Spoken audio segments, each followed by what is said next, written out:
हम बात कर रहे थे आउटपुट इनपुट ट्रांसड्यूसर्स की। इनपुट ट्रांसड्यूसर हमने देख लिया। आउटपुट ट्रांसड्यूसर में क्या एलईडी है? एलईडी है light emitting diode. Light emitting diode में क्या हो रहा है? इनपुट पे आप करंट देते हो तो आउटपुट पे आपको लाइट मिलती है। एलईडीज जो आपने देखी हैं, लाइट्स घरों में होती हैं, मतलब अक्सर डिवाइसेस पे लगी होती हैं। उनमें क्या होता है? इनपुट पे लाइट देते हैं, आउटपुट पे, और इनपुट पे करंट देते हैं, आउटपुट लाइट आती है। ठीक है, तो ये आउटपुट ट्रांजिस्टर होगा। बजर और बेल, बजर और बेल में क्या होता है? इनपुट पे करंट देते हो, आउटपुट पे या तो बजर बजता है या बेल बजती है, वो साउंड है। तो इनपुट जो है वो करंट है या वोल्टेज है, और आउटपुट जो है वो साउंड हो गया। ठीक है, क्लियर है? तीसरा है रिले। रिले में क्या है भाई? रिले में करंट करंट में ही जाता है। करंट देते हो तो करंट ही जाता है, लेकिन वेरिएशन के साथ। ठीक है ना? यहाँ तक क्लियर है? ट्रांजिस्टर के ऊपर कोई सवाल तो नहीं है भाई? अब आता है मशहूर जमाना, जो बहुत इंपॉर्टेंट है, जिसका सर्किट भी बड़ा है। ठीक है, और पहली बार पढ़ लो जिंदगी में, जो कहलाता है ट्रांजिस्टर। ठीक है, इससे पहले अहमद मैं तुम्हारा क्वेश्चन क्लियर कर दूं। जो तुम कह रहे थे ना कि कैसे होता है एसी डीसी में कन्वर्ट, तो भाई आपको बता दूं, एक अदद ये होता है डायोड। इस तरह से होता है डायोड की लेग्स। ठीक है भाई, ये डायोड है, इसको आपने लगाया एक एसी सर्किट से। एसी में पहले पॉजिटिव वेव जाएगी। ठीक है, तो डायोड में जब यहाँ पॉजिटिव आता है ना, तो डायोड करंट जाने देता है अपने अंदर से। तो यहाँ से करंट चला जाएगा रेजिस्टर से, रेजिस्टर के अक्रॉस आउटपुट आ जाएगा ऐसे। क्योंकि एसी कैसा होता है? एसी ऐसा होता है ना। तो पहले ये वाला साइकिल जाएगा, ये जाने देगा आंसर पे, और फिर इसको सीआरओ लगा दिया यहाँ पे आपने। इसके आगे आपने सीआरओ लगा दी, तो सीआरओ वेव दिखा रहा है पहली वाली। फिर नेगेटिव आएगी साइकिल, ये वाली, तो नेगेटिव ये अलाउ नहीं करेगा। तो यहाँ आ जाएगा गैप, तो ये बन जाएगा ऐसा, यूं, फिर गैप। फिर अगले साइकिल में पॉजिटिव आएगा, तो फिर यूं, फिर गैप। तो इस तरह से होता जाएगा। अब डीसी तो ये हो गया, डायरेक्शन तो एक ही है, लेकिन डीसी स्ट्रेट लाइन होता है, स्ट्रेट लाइन नहीं है। मैंने बताया था, स्ट्रेट लाइन करने के लिए इसको आपको स्मूथ करना पड़ता है, इसको आपको फिल्टर करना पड़ता है। तो आप जब, हाँ, प्योर नहीं, इम्प्योर डीसी है। ठीक है, क्लियर हो? याद आई कुछ बात? अच्छा, ट्रांजिस्टर में क्या होता है? ट्रांजिस्टर जो है ना, बेसिकली डिवाइस है। इसके अंदर तीन टाइप के मटेरियल होते हैं। कॉम्बिनेशन टाइप तो दो होती है ना, कॉम्बिनेशन ऑफ थ्री मटेरियल्स है। कौन कौन से material? N P N. N क्या है, पी क्या है, पहले तो ये बताया था भाई। नहीं नहीं, ये आपके लिए बिल्कुल नई चीज है। ये कहलाता है एन टाइप सेमी कंडक्टर। लिख लो अपने पास, एन टाइप सेमी कंडक्टर। इसको इस तरह एलैबोरेट नहीं किया हुआ ना। नहीं, अलग से मैंने पीडीएफ भेजी ना ग्रुप को, वही। इसको कह दो एन टाइप सेमीकंडक्टर, और ये कहलाता है पी टाइप। अच्छा, एन टाइप सेमीकंडक्टर और पी टाइप सेमीकंडक्टर में फर्क क्या है? बेसिकली ये कंडक्टर्स नहीं है ना, ये इंसुलेटर्स हैं, ये सेमीकंडक्टर्स हैं। ठीक है, अब होता ये है कि इलेक्ट्रॉनिक्स के अंदर आपने हमेशा सुना होगा सेमीकंडक्टर सिलिकॉन यूज होता है। जैसे इलेक्ट्रिकल में आप कॉपर यूज करते हैं ना फॉर कंडक्शन, वो प्योर कंडक्टर है। इलेक्ट्रॉनिक्स में आप प्योर कंडक्टर यूज नहीं करते। इलेक्ट्रॉनिक्स में जो यूज करता है ना कंडक्शन मीडियम होता है ना, वो सेमी कंडक्टर होता है, मेटालॉइड्स। ठीक है, उनका पर्पज होता है वो टेम्परेचर के हिसाब से अपनी बिहेवियर को चेंज करते हैं। हाई टेम्परेचर पे हाई कंडक्शन, लो टेम्परेचर पे लो कंडक्शन। ठीक है, तो सेमी कंडक्टर मटीरियल जैसे सिलिकॉन है, आर्सेनिक है, जर्मीनियम है, ये सारे सेमी कंडक्टर्स हैं। ये आपके बिटवीन ग्रुप 1 और 2 है, और ग्रुप 7 और 6 7 8 7 और 8 के बिटवीन आता है। 3 4 5 में आते हैं, ठीक है। वैलेंसी 3 से लेकर 5 तक जो होती है ना। नहीं यार, इनका फायदा है ना यार, ये बहुत अलग कैटेगरी है। इनमें 4 और 5 तो ऐसे हैं कि देखो, 5 तो इनमें मेजरली 5 होते हैं। हम जो इलेक्ट्रॉनिक में यूज करते हैं ना, जिनकी वैलेंसी 5 होती है, तो अल्लाह ताला ने कुदरत रखी हुई है कि वैलेंसी 4 वाले कार्बन है, पूरी हाइड्रोकार्बन है उसके ऊपर, और वैलेंसी 5 वाला सिलिकॉन है, उसके ऊपर पूरी इलेक्ट्रॉनिक्स है। ठीक है ना, इनके अंदर पूरी हाइड्रोकार्बन ऑर्गेनिक केमिस्ट्री है ना यार उसकी, पूरी इलेक्ट्रॉनिक्स है। ठीक है, एक से होल्ड कर। तो हो ये रहा है भाई, आपके पास एक सिलिकॉन है, एग्जांपल लेते हैं एक सेमीकंडक्टर। तो सिलिकॉन डायरेक्टली यूज नहीं करते हैं। ठीक है, हम उसको प्रोसेस से गुजारते हैं, उस प्रोसेस को कहते हैं डोपिंग। हाँ, डोपिंग। लिख लो, ये नहीं लिखा हुआ, ये मैं एडिशन बता रहा हूँ। तो आप प्योर सेमीकंडक्टर यूज नहीं करते, आप डोपिंग करते हैं। डोपिंग का मतलब क्या होता है, इम्प्योरिटीज ऐड करते हैं, ठीक है। इम्प्योरिटीज ऐड करके इनको अलग अलग टाइप के मटेरियल बनाते हैं। इसमें दो टाइप के मटेरियल बनते हैं, एक एन टाइप बनता है और एक पी टाइप बनता है। यानी कि आप कोई एरो बना दो कि semiconductor plus doping is equals to N type और पी टाइप, सही है। तो ये एन टाइप सेमीकंडक्टर्स और P type semiconductors pure semiconductors नहीं है, ये इम्प्योरिटीज ऐड हुई है, इसके अंदर अलग अलग किस्म की इम्प्योरिटीज होती हैं, तो वो अलग अलग मटेरियल होते हैं, वो आपके कोर्स का पार्ट नहीं है, ठीक है। अच्छा, ये क्यों करते हैं, ये करने का मकसद ये है कि आप इसके अंदर दिखाते हो तो एन टाइप में मेजॉरिटी चार्ज कैरियर कौन सा है सुफियान, एन टाइप में मेजॉरिटी चार्ज कैरियर क्या है और P type majority charge carrier क्या है। अभी तक हमने क्या पढ़ा था, इलेक्ट्रॉन्स होते हैं खाली, है ना। अभी तक हमने कंडक्टर में यही पढ़ा था, इलेक्ट्रॉन्स फ्लो होता है तो करंट आता है। अब हम दोनों पढ़ेंगे। एन टाइप सेमीकंडक्टर्स में electrons are the major charge carrier, लिख लो। एन टाइप में electrons are the major charge carrier, electrons are the major type carriers, charge carriers, electrons are the major charge carriers। p type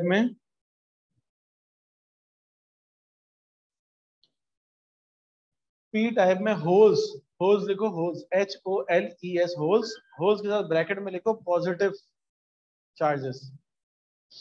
p type has holes, holes are the majority charge carriers, holes के साथ bracket में लिखो positive charges are the majority charge carriers, ठीक है। p type में आप लिखो holes bracket positive charges bracket close are the majority charge carriers।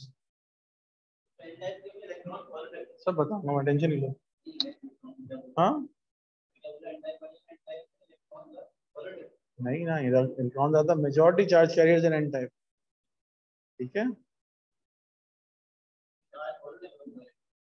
Electron कहाँ से पॉजिटिव होगा बेटा, electron are the majority charge carriers N type में, इसीलिए तो एन लिख रहे हैं, negative charge carriers. P type में होल्स, होल्स एक नाम है, अब उसकी थियरी है, वो आपके काम की नहीं है अभी। आप होल्स तो सिर्फ लिखवा रहा हूँ मैं, कहीं लिखना भी नहीं है आपको। पॉजिटिव चार्जेस आता है मेजॉरिटी चार्ज कैरियर, तो सिर्फ लिखवा दिया आपको, इसीलिए मैंने ब्रैकेट में लिखवाया है कि पॉजिटिव चार्ज, होल जो है ना पॉजिटिव चार्ज कैरियर होते हैं, जैसे प्रोटॉन होता है। प्रोटॉन होता नहीं है, इसलिए बोलो गलत चीज नहीं लिखाऊंगा तुम्हें। होल होते हैं, होल एक होल थ्योरी है पूरी, वो थ्योरी आपके कोर्स का पार्ट नहीं है।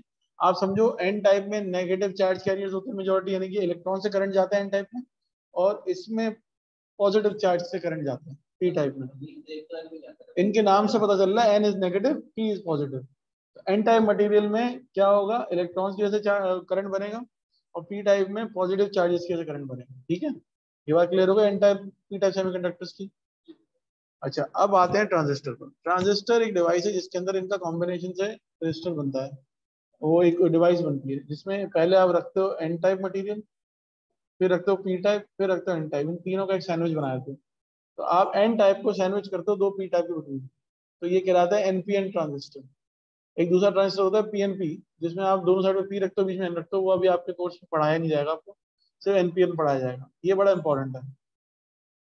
अब हो ये रहा है कि ये क्यों यूज करते हैं, ये भी इसलिए यूज करते हैं कि इसमें भी डिसीजन लेने होते हैं। ट्रांजिस्टर आप लगाए तो ट्रांजिस्टर की 3 लेग्स होती है, एक कंडक्टर की या रजिस्टर की 2 लेग्स होती है ना, ट्रांजिस्टर की 3 लेग्स होती है, क्योंकि एक एन है, पी है, एन है। तो ये एन है ना, तो ऊपर से एक लेग आ रही है, ये सर्किट में कहीं ना कहीं आगे वाले सर्किट में कहीं लगी होगी जिसको ऑपरेट कराना है। और ये जो इमिटर है, ये आखिरी वाली लेग है एन, ये भी कहीं ना कहीं कनेक्ट हुई होगी। और ये तीसरी लेग जो बीच से आ रही है, ये इनपुट लेग है। हाँ, मतलब हर जगह से कुछ ना कुछ करंट ही आ रहा होगा। तो ये सेंटर वाली लेग जिसको हम कहते हैं बेस, ऊपर वाली लेग जिसको हम कहते हैं कलेक्टर, ये दोनों इनपुट लेग्स हैं, इन दोनों से करंट इनपुट हो रहा होगा। और ये जो नीचे इमिटर है, जिसके नाम से जाहिर है इमिट कर रहा है, निकाल रहा है, तो ये आउटपुट लेग है। पहले तो हमें ये कंफर्म करना है कि ये एनपीएन ट्रांजिस्टर में हमारे पास इनपुट लेग्स कौन कौन सी, collector and base are the input legs, emitter is the output leg. ये क्लियर है। अब देखो इनका काम क्या है। कलेक्टर करंट रिसीव करता है सर्किट, ट्रांजिस्टर के अंदर सर्किट से, अभी आगे सर्किट बनेगा तो और अच्छा समझ में आएगा। कलेक्टर सर्किट से करंट रिसीव करता है, बेस बहुत छोटा सा करंट लेके ट्रांजिस्टर को ऑपरेट कराता है, बेस का और कोई काम नहीं है। बेस पे आप ज्यादा बड़ा करंट नहीं देते हो, बहुत छोटा करंट देते हो, 0.6 वोल्ट से ऑपरेट हो जाता है वो। मिनिमम 0.6 वोल्ट दोगे ना तो बेस ऑपरेट हो जाएगा। बेस का काम है ट्रांजिस्टर को ऑन करवाना। जैसे फॉर एग्जांपल कलेक्टर पे आपका हैवी वोल्टेज आ रहा हो, लेकिन बेस पे 0 वोल्ट है, तो ट्रांजिस्टर ऑन ही नहीं होगा, चाहे आप कुछ भी कर लो। तो कलेक्टर और बेस से करंट आता है, फिर आउटपुट पे निकलता है इमीटर। इमीटर से आपको आगे वाला सर्किट चलाना है, आउटपुट सर्किट। ये इनपुट सर्किट है, कलेक्टर करंट आ रहा है इनपुट सर्किट से, बेस आ रहा है टू ऑपरेट या to turn on the transistor, और emitter is use to feed the output circuit, कि आउटपुट चलाना है कि नहीं चलाना है। ठीक है, ये कलेक्टर और बेसिक करंट से पता चलेगा। जी आपका सवाल पहले। सर्किट की रिक्वायरमेंट है ना, जैसे पीछे तो कर्टन्स खोलने की नहीं खोलनी, तो तुम्हें गिवन होगी ना क्वेश्चन में कि यार ऐसी कंडीशन है, ऑन करवा दो या ऑफ करवा दो। ये हो जाए फर्स्ट खानी।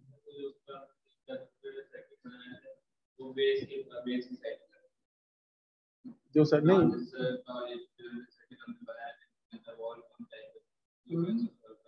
नहीं नहीं, वो डिफरेंट है ना, वो तो वो स्मॉल सेंसर स्विचेस हैं वो। ठीक है, वो डायरेक्टली रजिस्टर बेस्ड सर्किट्स हैं, ये रजिस्टर बेस्ड सर्किट थोड़ी ट्रांजिस्टर बेस्ड। इधर 3 जगहों से इनपुट आ सकता है, वहां से तो 2 जगहों से आ रहा था ना, ये उसकी नेचर ही चेंज हो गई ना हमने तो। वो आप बोल रहे थे कि ना उसके अंदर हाई वोल्टेज नहीं आएगा, वो से पहले उसके अंदर कम वोल्टेज आएगा, वो अगर हाँ बोल देगा तो वो हाई वोल्टेज। वो रिले वाला सर्किट बोल रहे हो, बिल्कुल सही बोल रहे हो तुम, ये तुम सही बोल रहे हो। रिले और ट्रांजिस्टर को हम कंपेयर करते हैं हमेशा, दोनों का काम मोर और लेस सिमिलर ही होता है। बस इसमें ये होता है कि इसमें 3 लेग्स होती है, तो आपको एक ज्यादा चांस मिल जाता है काम करने का, ज्यादा जगहों से ऑपरेट हो जाती है। ठीक है, ये भी एकदम डिटेक्ट कर रहा है। हाँ, ये भी डिसीजन लेगा, ये डिसीजन मेकिंग बोर्ड। देखो ये सारे सर्किट जो हम पढ़ रहे हैं, सेंसर्स, हम बेसिकली आज का टॉपिक है सेंसर्स, तो सेंसर्स डिसीजन लेते हैं ना, सेंस करेंगे फिर ऑपरेट करेंगे, ऐसे ऑपरेट नहीं कर देंगे। ठीक है, कंट्रोल डिवाइस, इसको हम कहते हैं कंट्रोल सर्किट्स। अगर इसका आगे अगर आप कभी इंजीनियरिंग वगैरह करोगे ना, तो इसकी पूरी फील्ड है, कंट्रोल सिस्टम्स कहलाता है। अब दुनिया भर इसी पे चल रही है ना। अब कंडक्टर पे ज्यादा नहीं चल रही है, आप इलेक्ट्रॉनिक्स सेमी कंडक्टर से चल रहा है, कहीं भी जो जगह सेंसर है, हाथ टच करोगे मोबाइल ऑन होना चाहिए। यहाँ पर आपके मोबाइल के ऊपर क्या है, बायोमेट्रिक का टच है, उसने आपने अंगूठा लगाया तो ऑन होगा, वो क्या है, सारे सेंसर्स हैं। बायोमेट्रिक का अंदर क्या होगा कि प्रेशर ट्रांजिस्टर है, हाथ की लकीरें हैं, इसको सेंस करेगा, इमेज वो लाइट को लेके करंट में कन्वर्ट कर रहा होगा। हाँ ना, वो लाइट लेगा, वो आपके हाथ से कैप्चर करेगा, क्या कहते हैं, वो जो लकीरें होती है ना हाथ की, उसका इमेज। हाँ एग्जैक्टली, वो उस इमेज को करंट में कन्वर्ट करेगा, और आपका मोबाइल ऑन हो जाएगा। तो सेंसर्स का गेम है सारा, आगे फ्यूचर में भी बड़े बड़े प्रोजेक्ट्स, बड़े बड़ी कंपनीज जो आपकी मशीनरीज यूज करती है, सब सेंसर भी यूज करती है। वो कहते हैं मैक्सिमम करंट क्यों चले हमारा, हम कंट्रोल करा लें करंट को। कंट्रोल सिस्टम्स कहलाता है ये बेसिकली, ये जो फील्ड है ना, इसको कहते हैं कंट्रोल सिस्टम्स। हाँ, मेरा पूरा 2 सब्जेक्ट्स थे इसके यार, फीडबैक कंट्रोल सिस्टम और लीनियर कंट्रोल सिस्टम। ठीक है, अब आगे चलने तो दो, उसको बेचारे को इंट्रोड्यूस करा रहे हैं हम इधर से। यहाँ तक क्लियर है। इनपुट आ रहा है कलेक्टर से, बेस आ रहा है ऑन कराने के लिए, कलेक्टर इमीटर जा रहा है आउटपुट के लिए। ठीक है, इसको ड्रॉ करते हैं सर्किट में से। सर्किट सिंबल इसका ये है। सर्किट का सिंबल क्या है, यहाँ से एक लैग आई, हाँ आता है भाई, ये लैग आई, यहाँ पर एक प्लेट दिखा दी है, तो यहाँ इन है, यहाँ से बेस है, और ये आउट है। अच्छा, सर्किट में इन पे कोई एरो नहीं है, बेस और कलेक्टर पे कोई एरो नहीं है, सिर्फ इमीटर पे डाउनवर्ड एरो है, देख रहे हो ये दिखा रहा है कि यहाँ से ड्रेन हो रहा है। सही। अच्छा, अब इनके नाम पढ़ लेते हैं जरा सा सही से। The base current is I B. अब मैं तुम लोग को यहाँ लिख लिख के दिखा रहा हूँ, तुम लोग भी लिख लेना बाद में, बल्कि तुम्हारे पे रिकॉर्डिंग आ जाएगी ना। इसमें से बेस में से करंट जाएगा, इसको आई बी कह देंगे। सही है। The potential difference producing the base current is V B E. भाई हर करंट किसी ना किसी पोटेंशियल डिफरेंस की वजह से क्रिएट होता है। ठीक है, तो आई बी किसकी वजह से क्रिएट हो रहा है, वी बी ई, यानी कि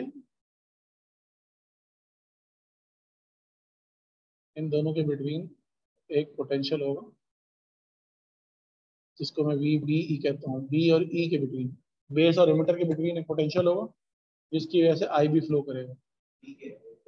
हाँ, ठीक है, यहाँ से जाएगा और यहाँ पे वापस आ जाएगा। तो वी बी ई पे जब मैं वोल्टेज दूंगा ना, यानी कि एक वोल्टेज दूंगा मैं वी बेस पे, एक वोल्टेज आ रहा होगा। कलेक्टर पे वोल्टेज देते नहीं है, ठीक है ना, कलेक्टर पे वोल्टेज आता है किससे, वी। देखो, कलेक्टर का वोल्टेज जो है ना, वो कहाँ से होगा, V C plus V B. सही है ना। यार ये कलेक्टर का वोल्टेज है, ये बेस का वोल्टेज है। ठीक है, या बेस का करंट है, कलेक्टर का करंट, ठीक है।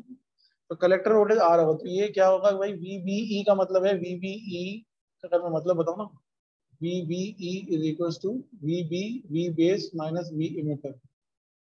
सही है, बेस और इमिटर के बिटवीन जितना डिफरेंस ऑफ वोल्टेज होगा ना, दोनों के ऊपर अलग अलग वोल्टेज आ रहे होंगे, तो इनका जो डिफरेंस होगा ना, जैसे फॉर एग्जांपल बेस पे तुमने दे दिया 0.6 वोल्ट और एमीटर पे तुम्हारे पास आ गया 20 वोल्ट, लेट्स से एग्जांपल दे रहा हूँ यार, वो कलेक्टर से होके आ रहा होगा ना, ऊपर से आ रहा है ना। तो जब दोनों से वोल्टेज में डिफरेंस आ गया तो करंट बनेगा, जब पोटेंशियल डिफरेंस से करंट फ्लो करता है, हमने पढ़ा वी तो आ गया। When you have potential difference, for example एक ये है, सब अच्छा अच्छा से बोलो, जैसे पहली बार पढ़ लो। मैंने करंट इलेक्ट्रिसिटी में बताया था कि ये पॉजिटिव है नेगेटिव है।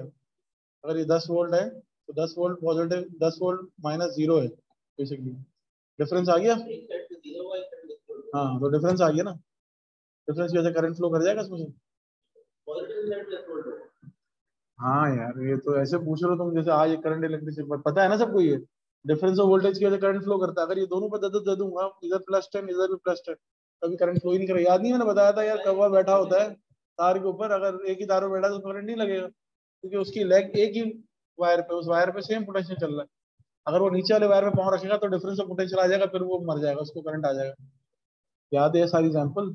नहीं याद है? ठीक है, तो यहाँ पर भी यही है कि वी बी ई, यानी कि V B minus V E का जो पोटेंशियल डिफरेंस क्रिएट हो रहा है, उसकी वजह से आई निकल रहा है, I B, I current, I base. ठीक है ना। तो हमने कहा कि भाई आपका जो वी बी ई है, इसकी वजह से आई बी निकल रहा, तो ये वी बी ई है, यानी कि बेस का टर्मिनल लिया मैंने, ई का एमिटर का टर्मिनल लिया, एक मैंने बेस का टर्मिनल लिया, इन दोनों के बिटवीन मैंने पोटेंशियल डिफरेंस क्रिएट किया, इससे आई बी निकल जाएगा जो इस सर्किट में जा रहा होगा। क्लियर है ये बात? ठीक है, दो टर्मिनल्स हैं, उनके बिटवीन पोटेंशियल डिफरेंस है तो करंट जाएगा। तो बेस करंट है, और क्या मेंशन नहीं हुआ, नजर नहीं आ रहा है? सोचते वो तो समझते नहीं हो, समझा पहले करो फिर सोचा करो। देखो हमेशा ना चैलेंज नहीं करने के मोड में बैठो, अंडरस्टैंड करने के मोड में बैठो। एक बात बहुत सिंपल सी है कि यार ये फल है, ये मीठा है, तो आप ये बोलो क्यों है और कितना है, इससे ज्यादा क्यों नहीं है, तो पता क्या होगा, आप पागल हो जाओगे, आप खा नहीं पाओगे उसको। तो रूल ये है कि this is A, this is B, just get it. अगर कोई कहे कि छोटा ए है तो फिर आप कहोगे अच्छा इसमें और उसमें ये फर्क है। लेकिन अगर एक चीज ऑलरेडी क्लियर है तो just take it like that, this is the simplest thing you can do. वरना पता है अक्सर स्टूडेंट्स को देखा जिनके अंदर ये सोच होती है ना, पेपर में सवाल लेके कहते हैं यार ये गलत तो नहीं है, तो सोचने बैठ जाते हैं, अब उसमें लग जाता है उनका टाइम, और फिर बाकी सारे सवाल खराब हो जाते हैं। तो कभी भी don't challenge first, accept first, understand that, then check कि वेदर इट इज एक्सेप्टेबल और नॉट। ओके, ये सिंपल तरीका बता रहा हूँ, अगर आप पहले ही चैलेंज करोगे ना, आप अंडरस्टैंड नहीं कर पाओगे। Don't listen to argue, listen to understand. Okay, और अब टाइम भी नहीं है, इतना पूरा साल होता तो हम आर्ग्यू करते हैं। यहाँ पे आपको बदल गया भाई, बेस करंट है इसमें से जा रहा है, एकदम सिंपल है। मैंने इतनी बात क्यों की, क्योंकि सामने लिखा हुआ है आईबी क्या है, तुम फिर भी पूछ रहे हो कि आईबी क्या है। ठीक है, तो 2 मिनट होल्ड करो, मैं कॉल अटेंड कर लूँ।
तो हम जो देख रहे थे वो ये देख रहे थे कि आपके पास दो करंट है, एक आईसी है जो यहाँ से आ रहा है अंदर कलेक्टर में, ये आईई है जो इमीटर में आ रहा है।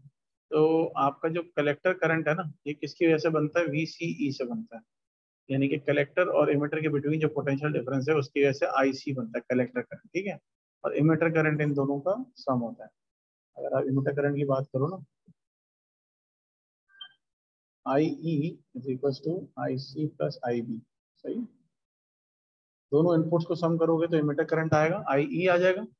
और ये दोनों किससे प्रोड्यूस हो रहे हैं, वी सी ई से प्रोड्यूस हो रहा है आपका आई सी, और वी बी ई से प्रोड्यूस हो रहा है आपका वी आई बी, ठीक है। और इन दोनों के सम से मिल रहा है आपको आई ई, सही है।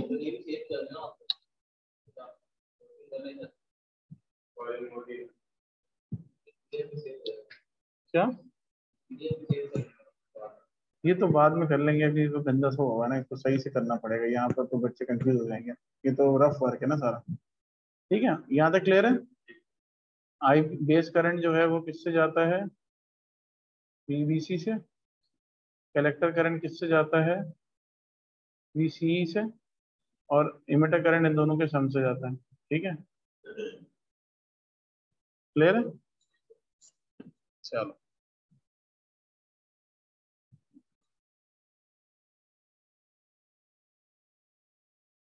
ओके, तो जरा सा इसके सर्किट को भी देख लेते हैं।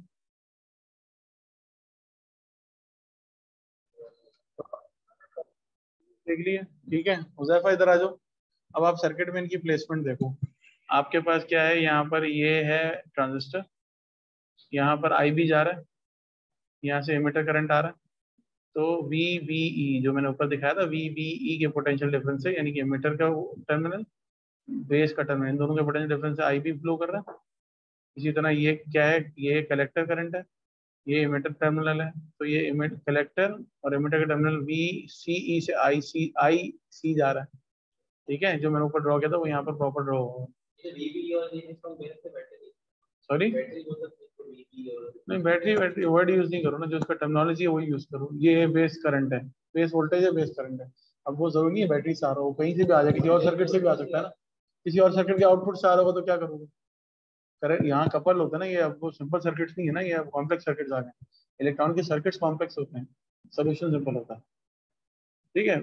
ये वीसी है, वीसी से आईसी जा रहा है। और ये नीचे आखिर में आउटपुट करंट है जो कि आई ई है, मीटर, ये इन दोनों का सम है, ठीक है, आई बी और आई सी का, क्लियर है। ये भी बहुत रहता है भाई। Note that the current flow into the transistor through two entrance, collector and base, collector और बेस एंटर होता है, and out by one exit that is emitter, ठीक है। ये बात हमने डिस्कस की हुई है। ट्रांजिस्टर के अंदर कलेक्टर और बेस से करंट आता है और इमिटर से निकल जाता है, ठीक है। अब आता है transistor is acting as a switch. Switch की तरह कैसे ऑपरेट करता है, इसकी एप्लीकेशन है। When the transistor is connected into a circuit, nothing happens because no current can flow across the different layers from collector to emitter. Collector से current आके emitter से निकलता है ना, कुछ नहीं होगा अगर आपने बेस पे वोल्टेज नहीं दिया, ठीक है। तो yes, if a voltage applied in the correct way across the base emitter terminal, base emitter क्या है, वी बी ई पे आप पोटेंशियल दोगे 0.6 वोल्ट या उससे ज्यादा, तो फिर आपका ट्रांजिस्टर ऑन होगा, ठीक है। वरना चाहे कुछ भी हो जाए, आपके ट्रांजिस्टर पे कोई करंट नहीं आ रहा आउटपुट पे, जितना भी हाई आपका आईसी हो, आई ई पे कुछ भी नहीं आएगा, आई इमिटर है ना, सही है। हाँ, so if the voltage applied in the correct way across the base emitter terminal, a small current flows between them, IB small current होता है ना, छोटा करंट जाएगा। This has effect of breaking down the barriers in the layers of NPN, barriers तोड़ेगा, current flow हो जाएगा, on हो जाएगा। So and the current flows from collector to emitter, ये इधर करंट दोगे, IB स्मॉल करंट दोगे तो कलेक्टर से एमिटर तक फिर करंट चला जाएगा, सारे बैरियर्स टूट जाएंगे, सही है। In the main parts of circuit and the transistor is switched on, इस तरह से ट्रांजिस्टर स्विच ऑन हो जाता है, स्विच का काम कर रहा है बेसिक ट्रांजिस्टर। बेस करंट होगा तो ऑन होगा, बेस करंट नहीं होगा तो ऑफ होगा। Transistor acting like a switch over here. Note in the transistor the small base current control the larger collector current, वो करेक्ट हो गया ना, स्मॉल बेस करंट है वो होगा तो कलेक्टर करंट जाना आना करेगा, तो ये स्मॉल बेस करंट किसको कंट्रोल कर रहा है, लार्जर कलेक्टर करंट को, सही है। So when the base current is very small, there is virtually no current in the collector emitter circuit. When base current is very small, base current कम है, तो virtually there is no current in the collector emitter circuits, VCE. C और E, VCE के between current नहीं flow करेगा. क्यों? क्योंकि base current छोटा है. बेस करंट छोटा है तो बेस करंट अलाउ ही नहीं करेगा कि कलेक्टर से एमिटर तक करंट जाए, तो वो सर्किट छोटा हो जाएगा क्योंकि बेस करंट छोटा है. बेस करंट ज्यादा होगा तो कलेक्टर से एमिटर तक फ्लो करेगा करंट, वरना नहीं करेगा. यही बात कहना है. 0.6 वोल्ट होने चाहिए कम से कम, फिर चलेगा, नहीं चलेगा. तो base current very small, there is virtually क्यों कह रहे हैं? क्योंकि करंट तो है कलेक्टर पे, लेकिन वो एमिटर तक पहुंच नहीं रहा ना, क्योंकि आपने बेस करंट कम रखा हुआ है. Virtually no current in the collector emitter circuit, the transistor switch off हो गया ना. When the base current is sufficiently large to give a collector emitter current, sufficiently large है, the transistor on. क्या कितना large होना चाहिए? The minimum base emitter voltage to allow a silicon transistor to on is 0.6 volt. ठीक है, जो मैंने बताया था. The another way of looking at this behavior of transistor is to realize that when no base current flows, ठीक है, the collector emitter circuit has a very high resistance, and when base current is increased, the collector resistance is low.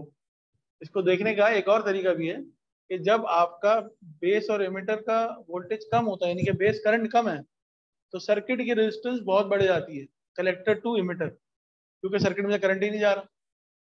और जब VBE कम हो जाएगा, यानी कि resistance कम हो जाएगी, वहां पर करंट बढ़ जाएगा, बेस का IB बढ़ जाएगा.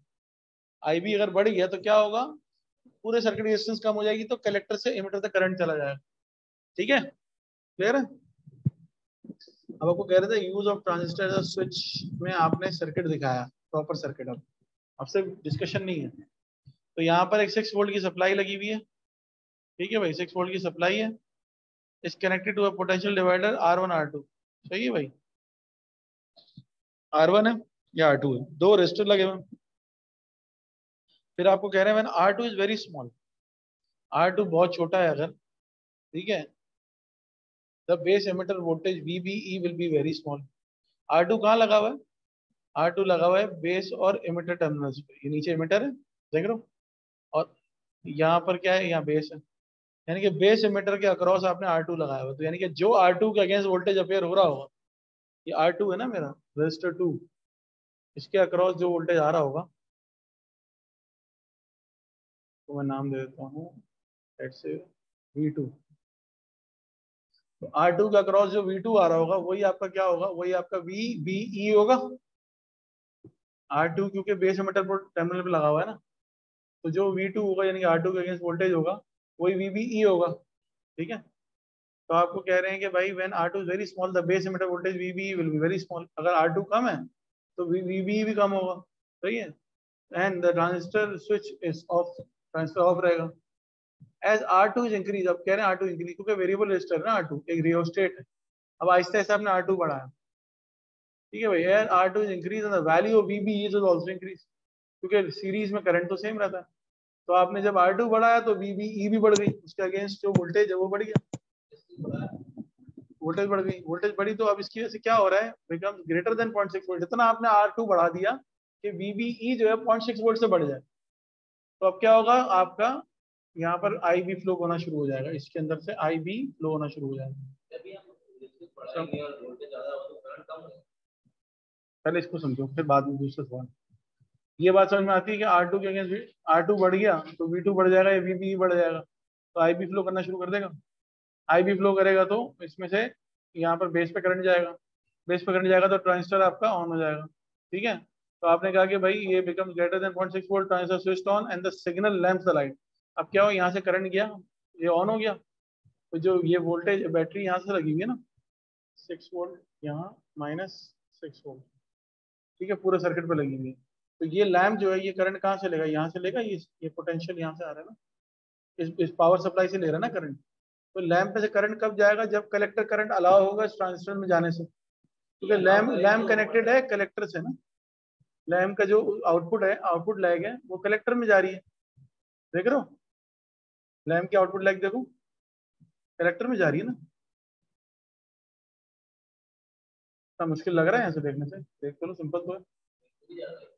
अरे लैम्प लैम्प लैम्प कहाँ जा रहा है, कलेक्टर में जा रहा है ना। ये ऊपर से कलेक्टर की लैग होती है ना, नीचे एमिटर की लैग होती है, और ये बेस की लैग होती है।